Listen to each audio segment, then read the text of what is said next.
warahmatullahi wabarakatuh. Apa kabar semuanya? Sehat? Alhamdulillah, kita bertemu kembali di mata kuliah ekonomi manajerial. Baik, untuk semuanya, kita akan membahas materi berikutnya. Setelah minggu lalu kita membahas tentang gambaran umum ekonomi manajerial itu seperti apa, dan pada hari ini kita akan membahas tentang teknik optimasi dan alat manajemen. Salah satunya adalah perhitungan antara biaya total, biaya rata-rata, dan biaya marginal, yang tentunya kesemuanya adalah merupakan bagian dari komponen biaya produksi. Biaya produksi ini, kenapa kita harus mampu menghitung biaya produksi? Karena memang seorang manajerial itu harus bisa mengambil keputusan yang efisien dan efektif, tentunya berdasarkan perhitungan dan juga berdasarkan teori-teori pendukung lainnya. Nah, maksimalisasi keuntungan itu dengan menggunakan pendekatan total penerimaan atau total revenue dan juga total cost.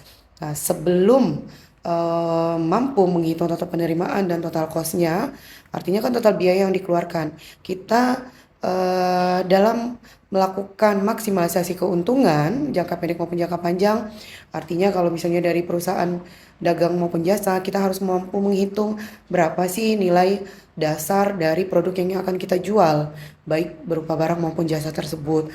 Artinya komponen-komponen yang termasuk dalam komponen biaya itu harus kita hitung secara tepat. Kemudian setelahnya kita akan mampu menghitung berapa harga yang akan ditentukan atau diberikan untuk komponen barang maupun jasa yang akan kita jual maupun kita akan berikan kepada calon konsumen. Tentunya sesuai dengan rencana pembelajaran studi kita, mahasiswa diharapkan mampu untuk mengaplikasikan dan memanfaatkan teori dan estimasi biaya dalam penyelesaian masalah dan beradaptasi terhadap situasi yang dihadapi. Artinya dengan mampu menghitung dan menganalisis biaya produksi ini, CPMK kita akan tercapai sesuai dengan RPS yang telah dibuat. Tentunya juga mampu menguasai landasan dan keterampilan teori tentang bagaimana menghitung estimasi produksi, kemudian penyelesaian masalah, dan mengaplikasikannya serta memanfaatkan teori serta perhitungan-perhitungan yang kita pelajari pada hari ini. Memang sebelumnya sudah pernah di pendahuluan kita sampaikan, atau saya sampaikan bahwa yang namanya ekonomi manajerial adalah bagaimana seorang manajer ini mampu untuk mengambil keputusan dari sisi teori dan juga perhitungan. Artinya pada saat keputusan diambil itu berdasarkan perhitungan yang sudah ada atau dilakukan perhitungan dan juga berdasarkan analisis teoris yang sudah pernah ada, sehingga keputusan yang diambil tersebut efektif dan efisien. Salah satu perhitungan yang harus diperhatikan atau diketahui oleh seorang manajer adalah bagaimana mampu menghitung biaya produksi. Kenapa biaya produksi itu penting? Karena biaya produksi adalah penentuan pada saat akan menentukan harga. Jangan sampai kita tidak tahu berapa biaya produksinya, kita menentukan harga terlalu tinggi ataupun terlalu rendah, sehingga akan menimbulkan hal-hal yang akan merugikan perusahaan maupun organisasi. Kita langsung saja ke di sini. Dari umum penawaran, perusahaan umum produksi, untuk penawaran atau supply maupun demand itu adalah perusahaan umum produksi yang menjual satu barang dengan kuantitas yang lebih besar jika barang itu cukup tinggi. Kemudian menurut permintaan, jadi makanya dalam kurvanya itu selalu dari kiri atas ke kanan bawah untuk penawaran atau supply, artinya akan saling mengikuti antara penambahan permintaan maupun tingkat harganya. Kemudian untuk hukum permintaan, perusahaan produksi menjual suatu barang yang kapasitasnya lebih kecil jika harga barang itu cukup rendah. Jadi ini ya, perusahaan produksi menjual suatu barang, kenapa? Karena pada saat rendah tentunya keuntungan akan berkurang bagi perusahaan. Artinya pada saat harga rendah, maka perusahaan akan berusaha untuk menekan penjualan, untuk menekan produksi. Pada saat harganya tinggi, baru mulai dijual kembali atau diproses kembali. Itu permintaan dan penawaran terhadap harga, kemarin demand pada saat permintaan naik, supply-nya turun, maka harga harganya akan naik karena terlalu banyak permintaan. Barangnya sedikit berarti harganya akan naik. Kemudian atau sebaliknya, pada saat permintaannya berkurang, supply-nya banyak, maka harganya akan turun. Jadi akan mengikuti dan akan terjadi berikutnya. Tujuan ekonomi suatu perusahaan. Nah, ini komponennya adalah mulai dari input, kemudian proses, ataupun output. Dan juga ini komponennya yang terakhir adalah apa tujuannya, terutama untuk perusahaan yang profit oriented, berarti akan tujuannya komponen paling diutamakan adalah profit oriented. Bagaimana caranya mendapatkan keuntungan sebesar-besarnya bagi perusahaan? Tentunya tanpa mengurangi atau merugikan konsumen. Jadi harus diiringi dengan kualitas produk yang bagus, pelayanan yang baik, dan juga komponen-komponen penyeimbang lainnya. Berikutnya di sini, biaya atau cost. Apa itu biaya? Di sini jenis biaya itu ada beberapa komponen. Nanti sambil berjalan, jika ada pertanyaan silakan boleh bertanya ya. Jika ada pertanyaan sambil berjalan, nanti saya akan menjawab. Boleh sambil buka, boleh tanya, boleh. Jenis biaya di sini ada beberapa komponen, mulai dari biaya langsung atau direct cost, biaya tidak langsung atau indirect cost, biaya tetap atau fixed cost, variable cost, operasional, biaya peluang, biaya halus atau sangkut, dan biaya terkendali. Jadi ada beberapa komponen ini, dan biayanya ini akan timbul baik di perusahaan dagang, perusahaan jasa, ataupun perusahaan manufaktur, ya.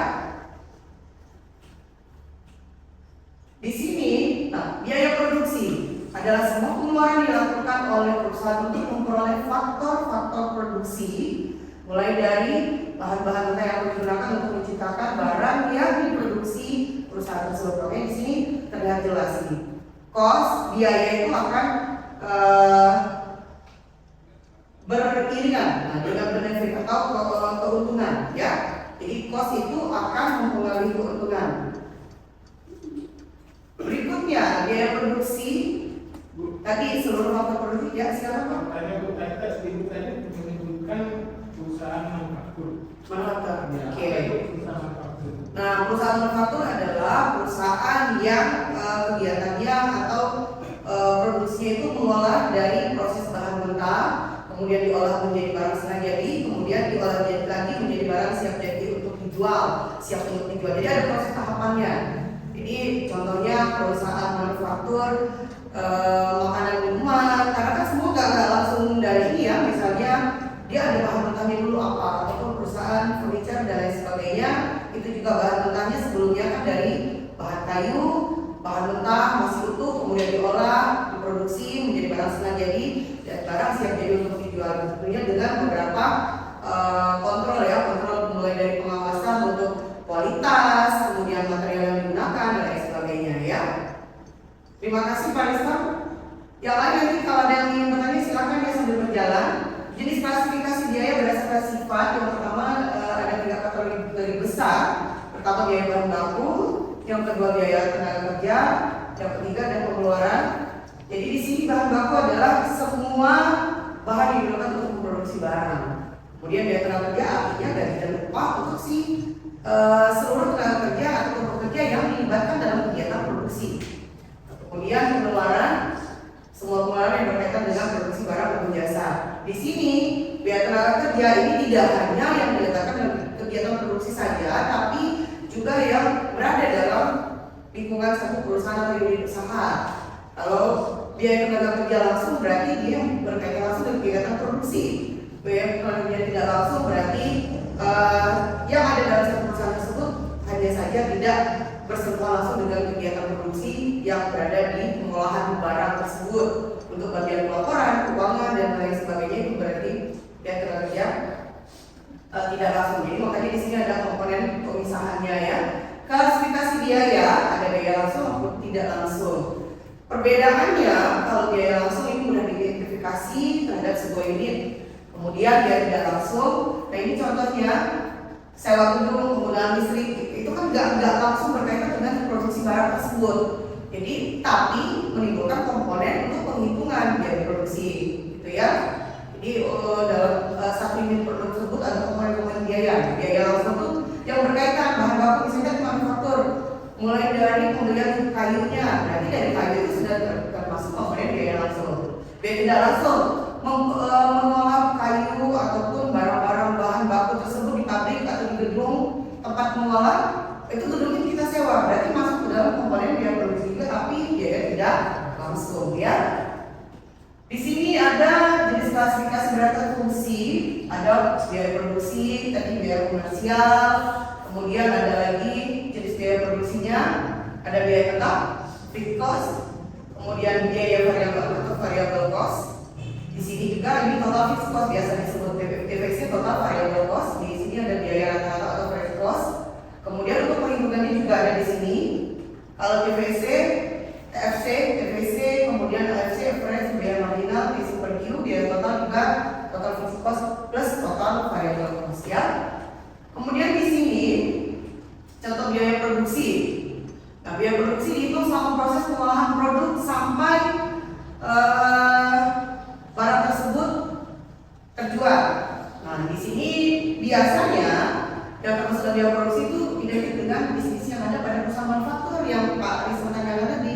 Artinya harus ada pemisahan pembedaan yang dari perusahaan manufaktur itu mengolah barang bahan mentah menjadi barang setengah jadi dan barang siap jadi untuk dijual. Di sini biasanya bergerak dalam bidang makanan dan minuman. Kemudian di sini perusahaan makanan sehat. Nah, ini contoh biaya produksi perhitungan ya. Di sini ada asumsi perusahaan makanan produksi murni yang siap masak dalam output sebesar 4.000 pack satu bulan. Jadi di sini rincian untuk biaya produksinya ada biaya bahan baku. Ini tadi ya beberapa komponen biaya sebelumnya. Kemudian biaya tenaga kerja langsung 3.200.000, upah satpam pabrik 2 juta, sewa pabrik 1.500.000. Harus mampu memisahkan tadi biaya langsung, biaya tidak langsung dan lain sebagainya. Jadi yang pertama adalah total biaya produksi dibuat untuk menghasilkan 4.000 pak mie kuning adalah 18 juta. Nah, ini keterangan yang berikutnya. Dari total pengeluaran dapat ditentukan biaya produksi per unit dengan cara membagi total biaya ke total jumlah produk. Jadi 18 juta dibagi berapa tadi di sini? 4 juta per bulan. Berarti di sini biayanya adalah per unitnya 4.500. Bahan setengah jadi, ada biaya pemeliharaan, ada biaya pengiriman. Jadi sisa bahan setengah jadi itu sudah hampir selesai, maka tetap dihitung sebagai komponen pembelian bahan baku. Jadi 50 juta, 55 juta dikurang 30 juta, tersisa adalah 55 juta. Tahap yang kedua, setelah kita hitung bahan baku yang digunakan, kita hitung biaya produksi. Menghitung apa? Bahan baku plus tenaga kerja langsung, kemudian kita ditambah dengan biaya overhead. Jadi ada biaya overhead itu sebesar 3 juta. Nah, akan 5 juta ya, akan masuk di sini. 55 juta ditambah 30 ditambah 5, akhirnya menjadi 90 juta. Jadi komponen itu kita nggak bisa langsung ke tahap kedua tanpa menghitung tahapan pertama, kita nggak bisa ketiga tanpa menghitung tahapan sebelumnya. Jadi biaya bahan baku yang digunakan, baru itu biaya produksi, kemudian biaya produksi per unit. Ini kan masih secara keseluruhan ya. Nah, kita hitung biaya produksi per unitnya, biaya produksi dibagi dengan total unit. Nah, biaya produksi 90 juta, total unitnya adalah 5.000. Jadi 90 juta dibagi 5.000, akhirnya dapat berapa? Berapa? 18 juta ya, 18 juta. Kemudian yang ketiga, setelah dapat semuanya, kita hitung harga pokok produksinya. Hitung harga pokok produksi komponen dari mana? Biaya produksi yang pertama 90 juta dari sini ya. Kemudian ditambah persediaan barang awal tadi ada 80 juta. Kemudian persediaan akhirnya 50 juta. Dikurang, ditambah harga pokok produksi, persediaan barang awal dikurang persediaan akhir harganya, tersisa harga pokok penjualannya adalah sebesar 140 juta. Jadi inilah perhitungan biaya produksi untuk sekian unit hijab tadi. Ya. Jadi tahapan yang pertama harus dihitung bahan baku yang digunakan. Karena walaupun ada stok sekian kemudian bahan baku, tapi yang digunakan tuh nggak semuanya. Jadi jangan sampai asumsinya akhirnya salah perhitungan. Yang kedua biaya produksi per unit, tahap ketiga dan tahap keempat. Selanjutnya, biaya adalah segala bentuk yang dikeluarkan baik individu maupun perusahaan untuk mendapatkan manfaat lebih. Begitu ya. Jadi artinya kalau namanya biaya itu sudah dianggap dikeluarkan. Kembalinya pada saat apa? Sudah dikeluarkan akan kembali pada saat barang tersebut terjual dan mendapatkan keuntungan bagi perusahaan. Semakin banyak barang yang terjual, berarti keuntungannya akan semakin besar. Sampai sini ada pertanyaan tentang biaya produksi, silakan. Ya.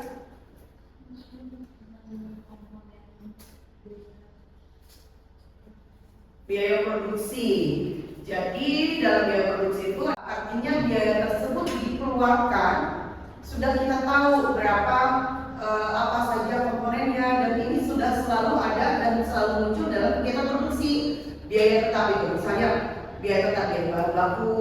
Kalau untuk produksi barang itu perlu bahan baku, nah artinya itu sudah termasuk dalam komponen biaya tetap.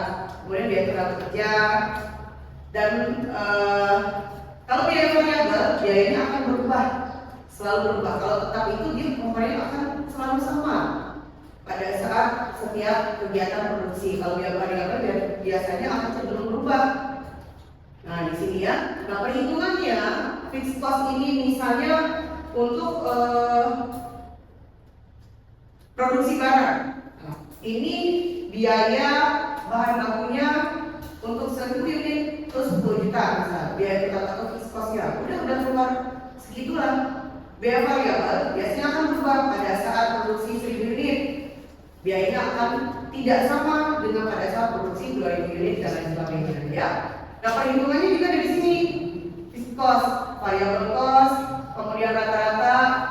Jadi variable cost ini kita menghitung total variable cost itu variable cost dikali dengan kuantitas atau jumlahnya, kemudian biaya rata-rata, biaya marginal dan biaya total. Perhitungan tadi ada beberapa komponen ya.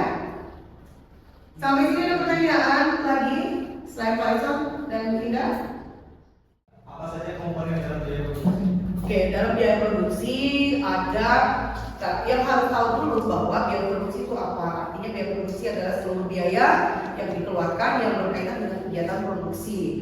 Mulai dari, jadi biasanya ada pengelompokan biaya yang termasuk dalam biaya produksi, ada biaya tetap, biaya variabel dan biaya overhead. Biaya tetap artinya biaya ini dikeluarkan secara apa namanya konsisten, tetap biayanya, jadi nggak berubah. Biaya variabel biasanya akan berubah setiap unit produksi yang dihasilkan. Misalnya dalam produksi 1000 unit biaya tetap, berarti komponennya adalah tetap akan sama. Dalam setiap kegiatan produksi nilainya adalah misalnya 100.000, berarti akan 100.000 dalam setiap kegiatan produksi. Kalau biaya variabel akan berubah setiap unit produksi yang dihasilkan. Unit produksi yang dihasilkan misalnya di sini unit produk yang dihasilkan fixed cost, di sini variable cost. Pada saat jumlah tenaga kerja atau labor ya, misalnya 1, 2, 3, 4, 5, 6, 7. Jadi di sini 50, 100, kemudian 200, 400, 700, 800 dan 900. Fixed cost ini mau dia yang dihasilkan dalamnya satu orang, kemudian yang dihasilkan 50, biaya tetapnya adalah akan tetap sama fixed cost-nya itu dalam setiap kegiatan produksi. Variabel biasanya akan berubah. Misalnya dalam unit produksi 50, variabel cost-nya adalah sebesar 50. Unit produksi 100, variabel cost-nya 150. Unit produksi 200, variabel cost-nya bisa saja misalnya 200. Di sini 300, di sini 400, di sini 500 misalnya. Seperti ini, jadi kelihatan kalau namanya fixed cost itu biayanya kan selalu tetap dan sama berapapun jumlah unit produksi yang dihasilkan. Pada saat variable cost dia berubah dalam setiap unit produksi yang dihasilkan. Produksi 50, variable cost-nya tetap 50, misalnya 50. Variabel dihasilkan unit yang dihasilkan 200, maka variable cost-nya adalah sebesar 200. Unit dihasilkan 400, variable cost-nya adalah 300. Jadi dalam setiap unit produksi berbeda, maka variabel cost-nya akan berbeda pula. Karena biaya yang dikeluarkan itu nggak sama. Kalau fixed cost itu udah tetap berapa unit produksi, berapa kali pun yang kegiatan produksi akan tetap sama keluarnya, ya. Oke, dari pertemuan kita hari ini, saya harapkan semuanya bisa dan mampu untuk menguasai, mempunyai ketepatan dalam menguasai landasan dan keterampilan tentang metode hubungan ekonomi, kemudian mampu mengetahui landasan serta menguasai tentu tentang hubungan antara total, biaya rata-rata dan juga biaya marginal, serta bagaimana caranya menguasai landasan dan keterampilan yang optimal atau tentang optimasi yang dibatasi. Nah, komponen ini merupakan teknik optimasi dan juga alat-alat manajemen yang menggambarkan hubungan antara kesemua komponen dari mulai hubungan ekonominya, kemudian hubungan antara komponen biaya, serta analisis optimasi dan optimasi yang dibatasi. Nah, dari pertemuan ini saya mengharapkan di pertemuan berikutnya pada saat kita mampu menganalisis teori permintaan dan lain sebagainya, saudara semua sudah mampu untuk membuat atau menganalisis, membuat contoh biaya produksi dan lain sebagainya. Dan untuk tugas nih oleh untuk pulang ke rumah, saya akan memberikan tugas kepada saudara-saudara semuanya yang akan saya bagi berdasarkan kelompok dan nanti akan ditentukan untuk temanya apa. Dan penyusunan laporan ini batas waktunya 1 minggu sampai dengan pertemuan berikutnya. Silakan dikumpulkan melalui soft copy dan hard copy-nya ke saya. Terima kasih. Assalamualaikum warahmatullahi wabarakatuh. Waalaikumsalam.